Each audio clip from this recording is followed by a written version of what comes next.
Hi friends, இந்த வீடியோவில் வந்து நம்ம என்ன பார்க்க போகிறோம் அப்படின்னு கேட்டிங்கன்னா, இப்போ வந்து ஒரு ஹீரோ கொடுத்த ஒரு பிரச்சனையால் வந்து ஒரு முக்கிய திரைப்படத்தை வந்து நம்ம நடிகை ஸ்ருதிஹாசன் வந்து விலகியிருக்காங்க. ஸோ அதை பற்றி இந்த வீடியோ டீட்டெயிலாக எக்ஸ்பிளைன் பண்ண போகிறோம். ஸோ நடிகை ஸ்ருதிஹாசன் வந்து கரெக்டாக வந்து தெலுங்கு நடிகரான அதிவ் ஷேக் அப்படின்றவங்களுக்கு வந்து டொக்காய்ட் அப்படின்ற திரைப்படத்தில் வந்து நடிக்க வந்து ஒப்பந்தம் ஆகியிருந்தாங்க. ஸோ அந்த திரைப்படத்தோட டீசர் ஷூட்டிங்கும் வந்து நடைபெற்றது. ஆனால் வந்து ஷூட்டிங் தொடங்காமலே வந்து இந்த திரைப்படம் வந்து இழுத்தடிச்சிட்டே வந்துச்சு. ரொம்ப ரொம்ப தாமதமாச்சு. இதில் வந்து ஸ்ருதிஹாசன் வந்து அந்த திரைப்படத்தில் வந்து அஃபீஷியலாக வந்து விலகியிருக்காரு அப்படின்றது நியூஸ் கிடச்சிருக்கு. ஸோ நிறைய பேர் என்ன சொல்கிறாங்கன்னா, ஷூட்டிங் தள்ளி போய்க்கொண்டே இருந்தனால வந்து டேட் ஒதுக்குறதுல வந்து நம்மளோட ஸ்ருதிஹாசனுக்கு பெரிய பிரச்சனை இருந்ததுனால இந்த திரைப்படத்தில் வந்து அவங்க வந்து விலகி இருக்காங்க அப்படின்ற ஒரு நியூஸ் கிடச்சிது.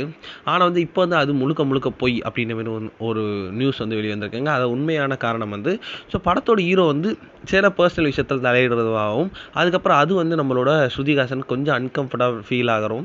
அதனால தான் வந்து அவங்க வந்து திரைப்படத்தை வந்து விலகியிருக்காங்க அப்படின்றது இப்போ வந்து அஃபிஷியலான நியூஸ் வந்திருக்கு. இந்த ஒரு நியூஸ் வந்து நம்மளோட படக்குழுவுக்கு நெருக்கமான ஒரு நபர் வந்து லேட்டஸ்ட் இன்டர்வியூ வந்து சொல்லியிருக்காங்க. இப்போ வந்து அந்த திரைப்படத்தில் ஸ்ருதிஹாசனுக்கு பதிலாக வந்து மிர்னால் தாக்கூர் தான் வந்து இப்போ வந்து ஒப்பந்தம் ஆகிக்கிறாங்க அப்படின்றது இப்போ வந்து அஃபிஷியலான நியூஸ் வந்திருக்கு. இந்த ஒரு நியூஸ் வந்து ரசிகர் மத்தியில் செம ட்ரெண்டிங்காக போயிட்டு இருக்கு அப்படின்னு கண்டிப்பாக